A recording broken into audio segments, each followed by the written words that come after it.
Fala pessoal, hoje nós vamos continuar a falar um pouquinho mais sobre a Revolução Industrial, tá? Vocês vão me perguntar assim, mas professor, por que a gente vai continuar falando sobre a Revolução Industrial? Porque ela foi uma das maiores revoluções que já surgiram na história da humanidade e, além disso, na última aula vocês só tiveram conceitos básicos, aonde ela ocorreu, por que que ela ocorreu e algumas das suas consequências, tá? Hoje a gente vai entrar um pouquinho mais nas questões de movimentos que surgiram e que foram importantes durante a Revolução Industrial. Então acompanha aí direitinho a nossa aula de hoje, beleza? Então vamos lá então. Como vocês estão observando aí, pessoal, o título da nossa aula de hoje é Movimentos Operários, tá? São dois movimentos que a gente vai ver que vão buscar, né, respostas para as consequências que a revolução vai começar a gerar. Lembra que eu disse para vocês na última aula, a Revolução Industrial ela gera consequências positivas e negativas, e que as negativas vão se sobressair às positivas. De cara, nesse primeiro slide, nós temos a imagem de dois caras que vão acompanhar vocês agora até a universidade.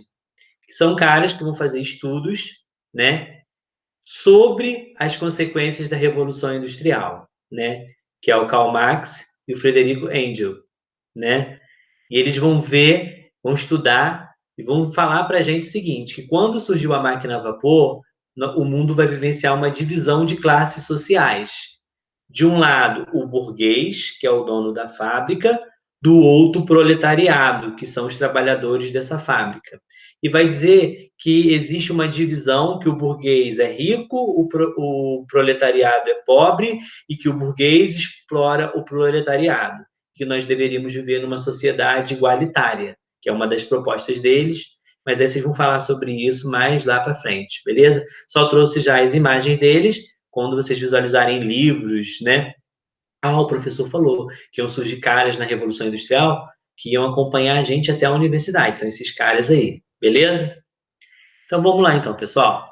Quais são esses dois principais movimentos que vão surgir? É o movimento do ludismo e do cartismo. Coloquei aí uma charge que eu acho que vai ficar mais fácil para vocês entenderem cada um desses movimentos. Vamos começar pelo movimento do ludismo, tá? O próprio nome do movimento, ludismo, vem de Lud, que era o sobrenome do cara que criou esse movimento, tá? Ele é conhecido como o movimento quebra-máquinas. O que foi isso? Lembra que eu disse para vocês que na Inglaterra, quando surge a máquina a vapor, nós vamos ter a máquina, mas não vamos ter pessoas que sabem operar essa máquina. As pessoas não tinham conhecimento, não sabiam como é que funcionava essa máquina.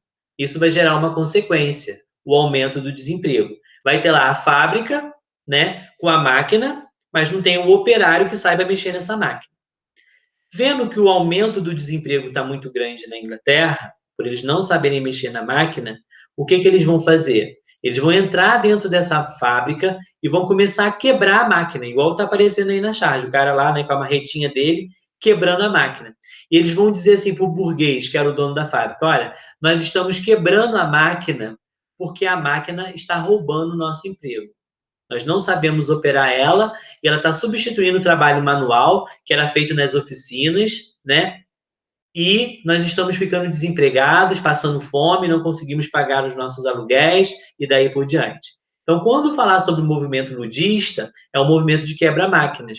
Eles entram dentro das fábricas, quebram as máquinas, alegando que a máquina está roubando o emprego deles. Bem facilzinho, beleza? Já o segundo movimento é o cartismo. Toda vez que aparecer essa palavra cartismo, você vai lembrar da palavra carta, tá? Os trabalhadores, né, o proletariado, vai se reunir, vai criar uma carta com reivindicações, com pedidos, tá? Tanto de questões de estrutura de trabalho, de condições de trabalho, quanto, por exemplo, de aumento de salário, redução de carga horária, né? E vão entregar na mão do burguês, do dono da fábrica, pedindo melhorias, tanto nas condições de trabalho, quanto em questões salariais e daí por diante. A própria charge mostra aí, olha só, presta atenção no desenho. O burguês seria esse moço pequenininho aí, que é o dono da fábrica, recebendo um trabalhador, né, com uma carta grandona, né, gigantesca, com as reivindicações, tá? Então, dois movimentos vão surgir durante a Revolução Industrial. O ludismo, que é o de quebra-máquinas, que eles vão entrar nas fábricas, quebrar a máquina, dizendo que a máquina está roubando o emprego deles. E o cartista, que é aquele que eles criam um documento, entregam ao dono da fábrica, pedindo melhorias. A gente vai ver que o movimento cartista ele não vai ser muito bem aceito pela burguesia, tá? Eles vão receber essa carta, mas não vão mudar muito a estrutura, não. Por quê? Porque a ideia do burguês é lucrar com o trabalho de quem? Do proletariado, tá? Então eles não vão dar muita ideia, não, ok? Então são esses dois grandes movimentos que são chamados de movimentos operários. Vamos relembrar algumas coisas para a gente entender o porquê desses movimentos, tá? Antes da Revolução Industrial, nós vamos ter o quê? As corporações de ofício, né? Aquela oficinazinha aonde o artesão ele dominava todo o processo produtivo e realizava todas as tarefas, tá? Isso tudo com a base da manufatura, lembra, pessoal? Sempre. Manufatura, tudo feito à mão. Dentro dessas oficinas, nós temos a divisão e a especialização do trabalho. Cada trabalhador realizava o quê? Uma única tarefa. Vamos pegar a indústria têxtil. Indústria têxtil de tecido, que é a primeira que vai se desenvolver com o surgimento da máquina a vapor. Uma pessoa produzia o tecido, uma outra cortava, uma terceira costurava. Então, olha só, divisão de trabalho, tá? Com a Revolução Industrial, a máquina vai substituir a manufatura, o trabalho manual, tá? Aí nós vamos ter as máquinas produzindo muito mais em um tempo menor. Surge o proletariado, aquele que tinha somente a força de trabalho como gerador de renda, o trabalhador da fábrica, tá? E esse operário, ele não era especializado, ele não sabia mexer na máquina.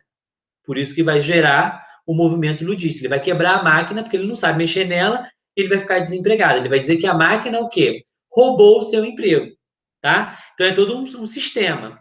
Era a oficina, uma coisa que cada um fazia uma etapa da produção.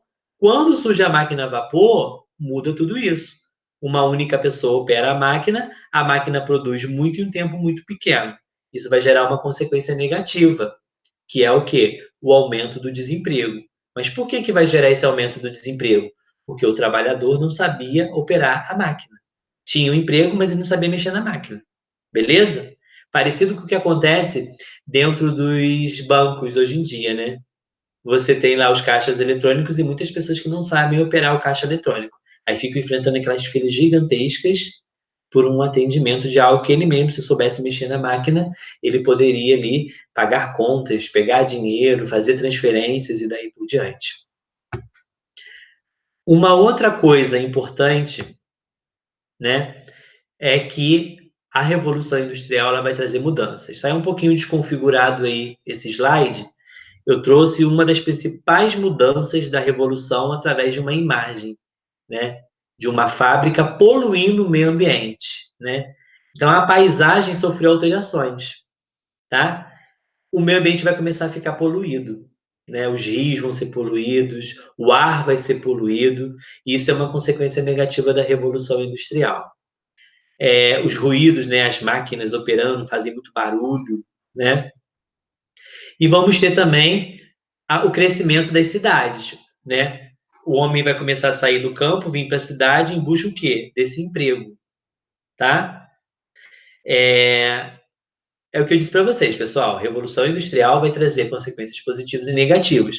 Infelizmente, as negativas, elas se sobrepõem, né? Se sobressaem, vamos dizer assim, às positivas, que é o que a gente tem observado no nosso cotidiano aí. Até hoje em dia, infelizmente, ainda é assim, tá? Então, recapitulando, qual é a mensagem de hoje? Que dentro da Revolução vão ocorrer dois movimentos, o movimento ludista e o movimento cartista. O movimento ludista é o quebra-máquinas, eles entram, quebram as máquinas dizendo que estão sendo substituídos por uma máquina, mas não entendem que é porque eles não sabiam operar a máquina. O movimento cartista, uma coisa mais organizada, né, mais culta, vamos dizer assim, em que eles escrevem uma carta com reivindicações e entregam ao dono da fábrica. Porém, não vai ser muito bem aceito, tá? Revolução Industrial gera o quê? Consequência. Infelizmente, as negativas vão se sobressair às positivas, ok? Por hoje é só. A gente se encontra em breve. Tchau, tchau, pessoal.